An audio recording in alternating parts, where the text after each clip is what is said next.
Coba bayangin, Anda punya sebuah pabrik. Tiap bulan datang tagihan listrik raksasa, sewa gedung, sampai gaji para supervisor. Nah, pertanyaannya, gimana caranya sebuah bisnis membebankan biaya-biaya gede ini ke dalam harga satu produk yang Anda jual tanpa asal tebak? Kalau meleset sedikit aja ngitungnya, harga bisa terlalu mahal dan gak laku, atau malah kemurahan dan tahu-tahu bisnis gulung tikar. Ngeri kan? Halo dan selamat datang di pembahasan kita kali ini. Anggap saja hari ini kita lagi jadi detektif bisnis. Misi utama kita, melacak biaya-biaya tersembunyi yang diam-diam bisa menentukan apakah bisnis Anda bakal untung besar atau malah nyungsep. Yuk langsung aja kita bongkar misteri biaya overhead ini. Oke, ini dia rute investigasi kita.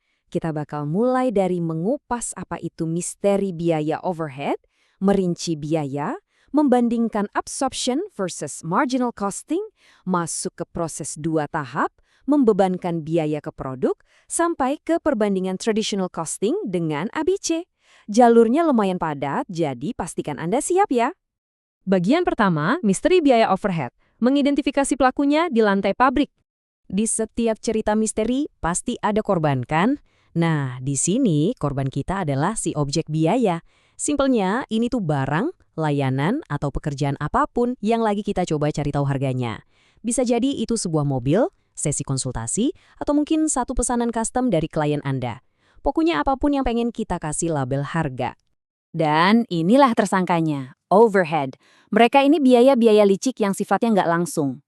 Kenapa licik? Karena Anda nggak bisa dengan gampang nunjuk dan bilang, oh biaya ini murni buat bikin produk A. Nggak bisa gitu. Contohnya nih, gaji manajer pabrik, asuransi, atau tagihan listrik. Karena fasilitas ini dipakai bareng-bareng buat bikin banyak produk sekaligus, biayanya harus benar-benar dilacak pakai hitungan matematika. Masuk ke bagian kedua, merinci biaya. Kita akan membedah anatomi dari sebuah produk. Anatomi biaya ini tuh berlapis-lapis, persis kayak bawang. Di lapisan paling dalam ada biaya utama atau prime cost. Ini yang paling gampang dilacak, kayak besi buat bikin bodi mobil atau gaji buruh perakitnya. Tapi lapisan ini bakal menebal jadi biaya produksi waktu kita tambahin hal-hal kayak pelumas mesin, gaji mandor, atau biaya pemanas pabrik. Terus, pada akhirnya, kita sampai di total biaya, yang udah mencakup semuanya termasuk biaya iklan dan urusan admin di kantor. Semuanya numpuk jadi satu. Lanjut ke bagian ketiga, absorptions versus marginal costing. Dua filosofi investigatif yang saling bersaing. Coba kita lihat dua kubu ini. Di satu sisi, kita punya absorption costing. Pendekatan ini ibarat sapu jagat. Dia gabungin semua biaya manufaktur, mau yang sifatnya variabel atau tetap, langsung ke dalam produk. Jadi stok akhirnya menyerap semuanya. Nah, di sisi lain, ada marginal costing. Pendekatan ini lumayan kejam dan tanpa ampun. Dia cuma masukin biaya variabel ke produk. Biaya tetapnya langsung dibuang dan dianggap sebagai biaya periode buat waktu itu aja. Beda banget kan? Terus, kenapa kita harus peduli sama perbedaan ini? Gini, walaupun metode absorption itu sering banget diwajibkan buat laporan keuangan resmi perusahaan, marginal costing ini sebenarnya senjata rahasia para manajer. Kenapa? Karena metode ini jago banget buat ngeliat apa dampak yang terjadi kalau volume produksi berubah. Ini ngasih manajer kemampuan buat bikin keputusan yang super cepat dan taktis di lapangan. Benar-benar luar biasa buat perencanaan. Bagian keempat, proses 2 tahap. Ini adalah kerangka utama kita buat menangkap biaya yang susah dilacak. Nah, ini dia 4 langkah krusial buat menjebak si biaya overhead yang bandel tadi.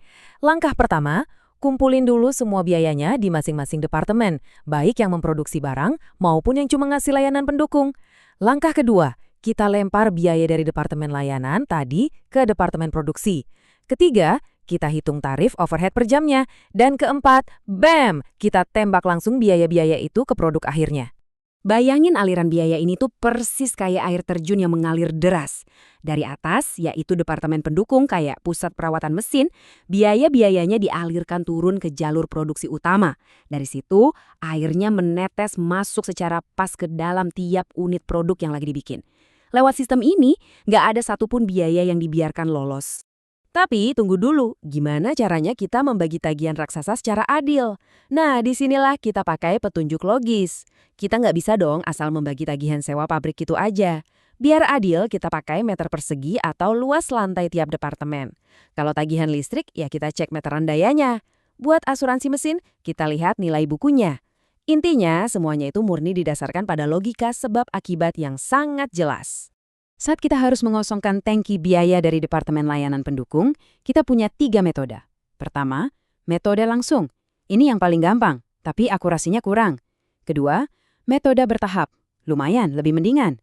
Tapi, kalau mau yang paling top, ada metode timbal balik atau reciprocal method.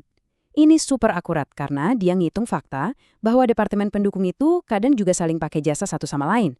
Ya, walau harus diakui hitungan matematikanya dijamin bikin pusing kepala. Bagian kelima, membebankan biaya ke produk. Waktunya membuat penetapan akhir.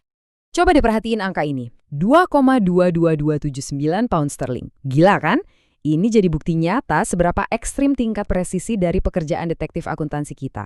Ini tuh contoh tarif beneran yang dibebankan, diukur sampai 5 angka di belakang koma, cuma buat menanggung biaya per 1 jam produk itu berada di departemen mesin X. Bener-bener nggak ada ruang buat tebak-tebakan.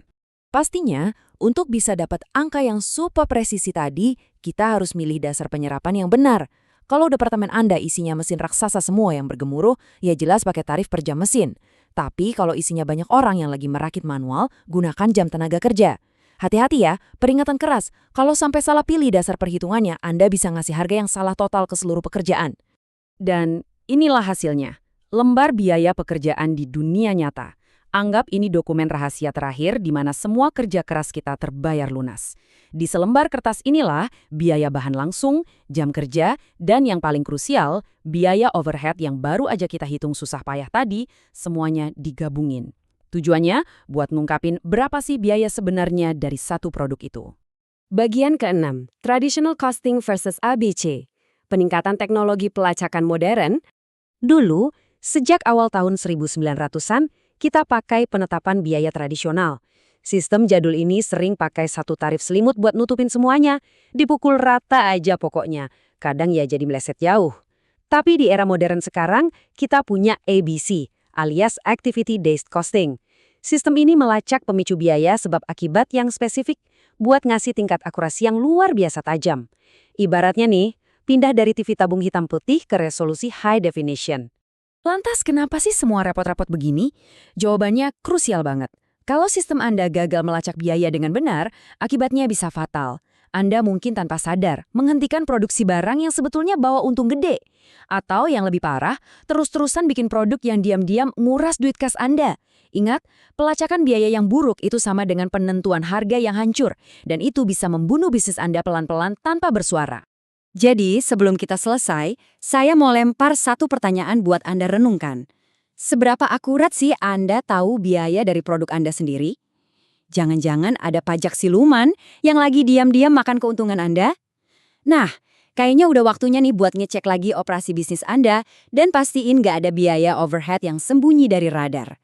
Terima kasih udah ngikutin penelusuran kita kali ini.